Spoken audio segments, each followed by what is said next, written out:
आता बातमी उदयनराजे भोसले यांच्या वक्तव्यासंदर्भातली आहे। वाघ्या कुत्र्याचा वाद सुरू आहे, पण वाघ्या कुत्र्या कोण हा सवाल आता उदयनराजे भोसले यांनी उपस्थित केलेला आहे। तसंच उदयनराजे भोसलेंनी मागणी सुद्धा केलेली आहे आणि सरकार या मागणीचा विचार करणार आहे अशी प्रतिक्रिया त्यांना मिळालेली आहे। वाघ्या कोण वाघ्या? एकच वाघ होऊन गेला, ते म्हणजे छत्रपती शिवाजी महाराज आणि संभाजी महाराज। कुठला वाघ आहे?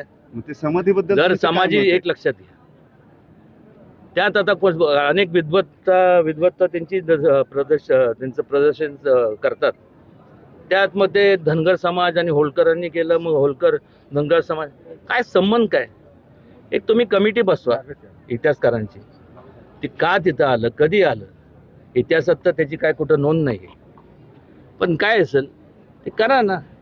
स्वातंत्र्यवीर सावरकरजी असतील, छत्रपती शिवाजी महाराजजी असतील, संभाजीराजे असतील, म्हणजे या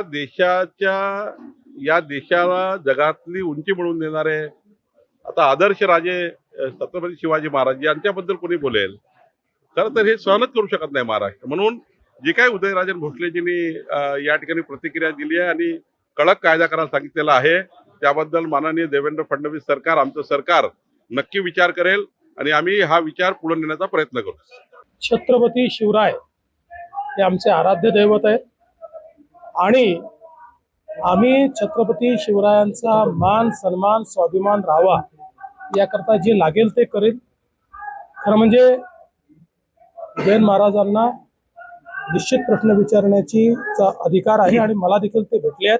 त्यांची अपेक्षा एवढीच आहे की अशा प्रकारे जे करतात त्यांना कडक शासन झालं पाहिजे, ते आम्ही निश्चितपणे करू आणि त्याचसोबत छत्रपतींच्या वंशजांना जे पुरावे मागतात त्यांच्यावरही तेवढंच कडक शासन झालं पाहिजे।